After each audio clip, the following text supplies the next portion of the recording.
Minimum balance नहीं है आपके खाते में तो कुछ पैसे कटेंगे। आपने एटीएम का ज्यादा उपयोग कर लिया तो पैसे कटेंगे। आपने एसएमएस की सुविधा का ज्यादा उपयोग कर लिया तो पैसे कटेंगे। कितने पैसे कटेंगे ये डिपेंड करेगा बैंकों के ऊपर कि प्राइवेट बैंक है कि वो अपने आप को सरकारी कह रहा है। आपकी जानकारी के लिए बता दें कि आरबीआई भी एक प्राइवेट बॉडी है और कोई भी बैंक सरकारी नहीं है। आज के दौर पर आपको मालूम होना चाहिए। और आरबीआई का तो गठन ही अंग्रेजों ने किया है, ये तो आपको मालूम ही है 1934 के अंदर। और 1934 में उन्होंने ये कहा है कि ये अपने देश की भलाई के लिए है। और उस टाइम 1934 में अपना देश कौन सा था, सरकार कौन सी थी?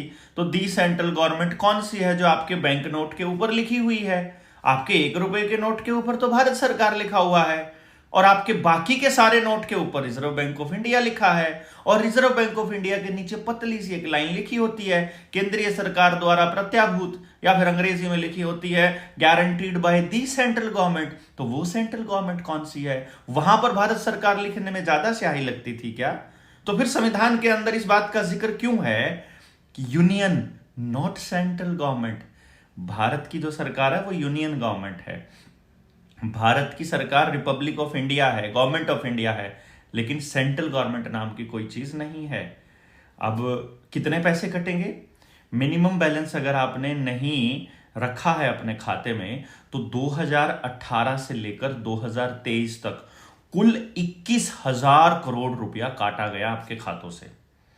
अगर आपने एटीएम का ज्यादा उपयोग कर लिया है तो 8200 करोड़ रुपया, जो मैंने 21,000 करोड़ रुपया बोला है, अभी 8200 करोड़ रुपया, 8,200 करोड़ रुपया काट लिया एटीएम के उपयोग से।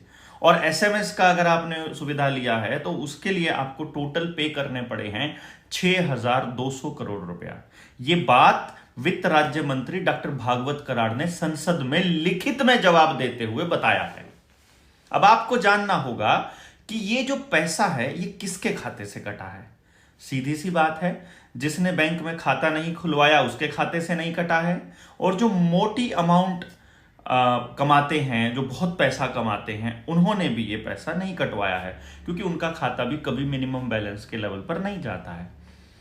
कोई आदमी जितना कमा रहा है उससे ज्यादा खर्च कर रहा है, ये केवल मध्यम वर्गीय परिवारों में ही होता है कि कई बार खर्चा इतना ज्यादा हो जाता है, कोई अचानक से खर्चा आ गया, बच्चे की पढ़ाई का खर्चा आ गया, कोई एडमिशन का आ गया, कोई किताब गुम हो गई, कोई फोन गुम हो गया, तो बजट से बाहर चीजें चली जाती हैं।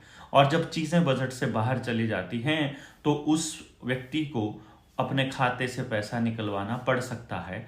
तो जो क्वार्टरली बैलेंस मेंटेन करना होता है 3 महीने में, वो कई बार वो नहीं कर पाता, क्योंकि जब तनख्वाह आती है आते ही वो खर्च हो जाती है।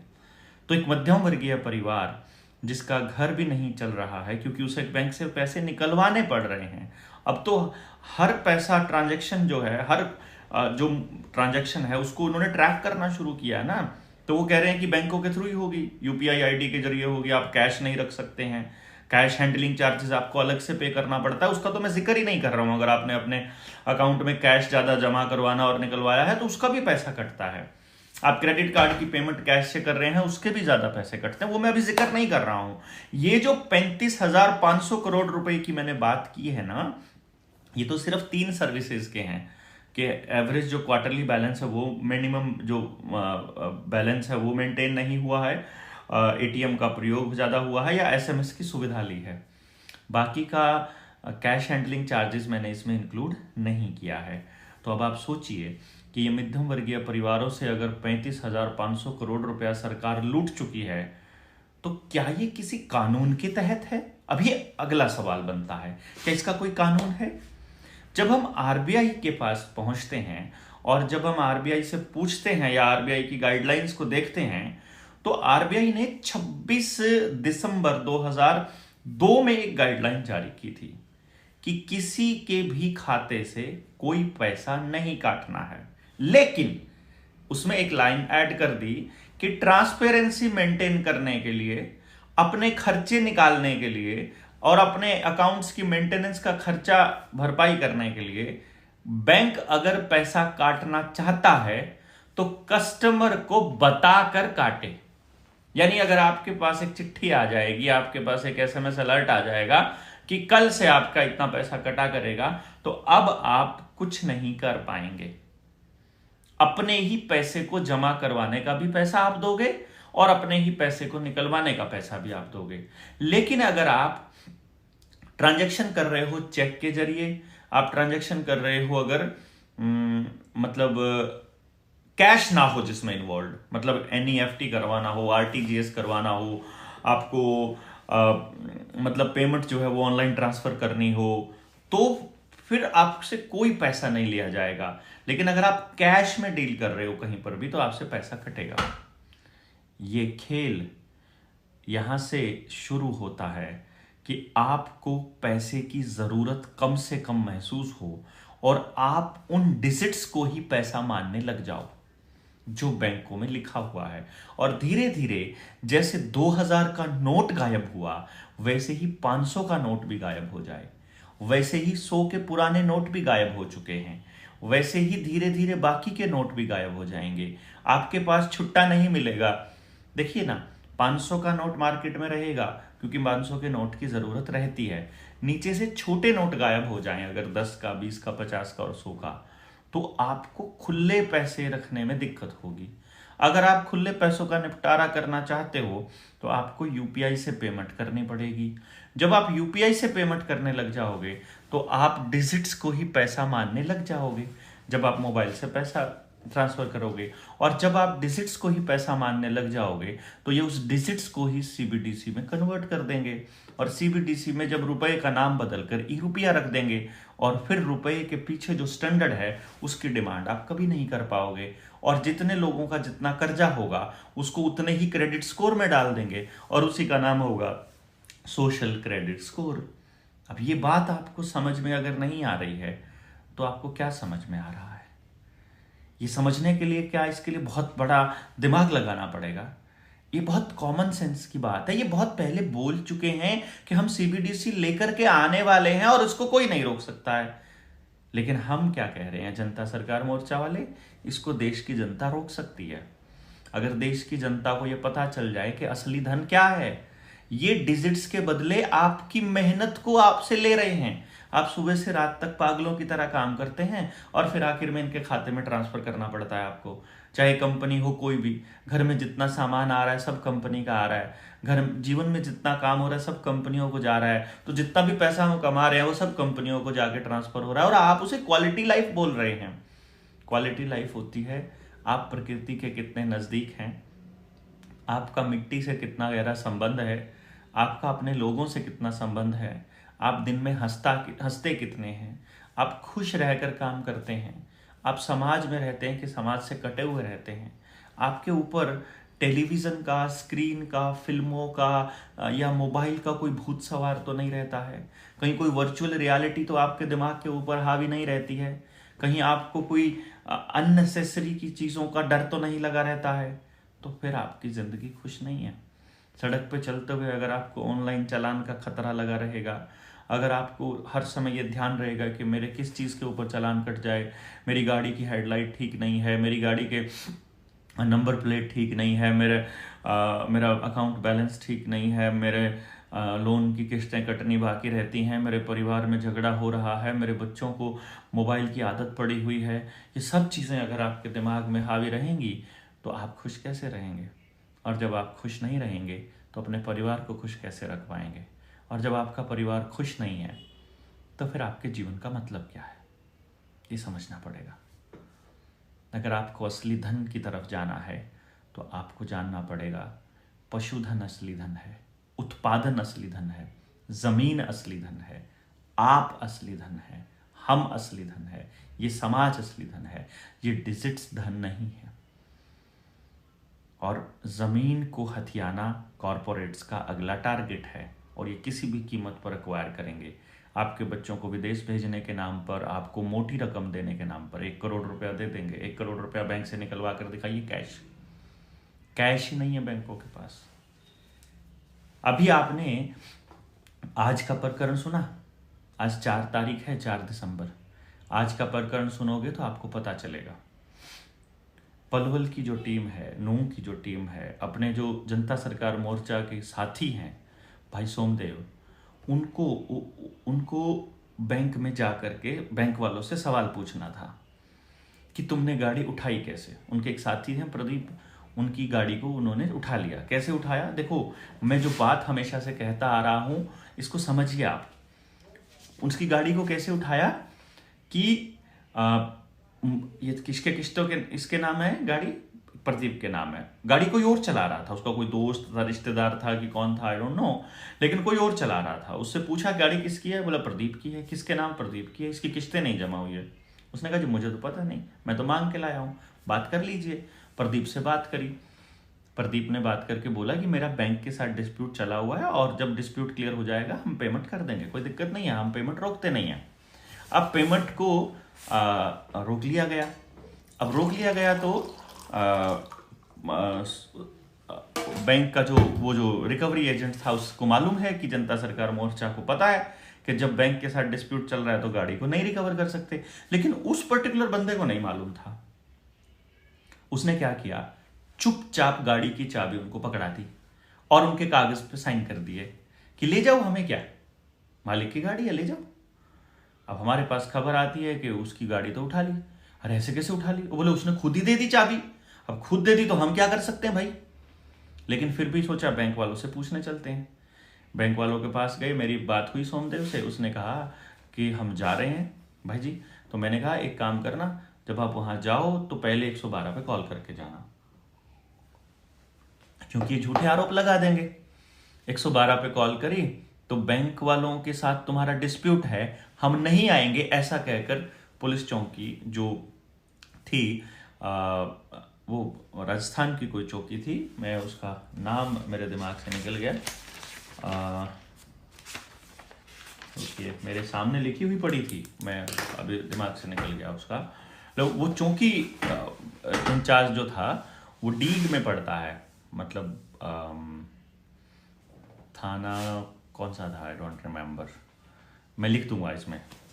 तो वो थाना का जो प्रभारी है उससे जब हमारी बात होती है तो हमने कहा कि आप हाँ इसी में यहीं पर लिखा हुआ है, ये ध्यान आया मुझे,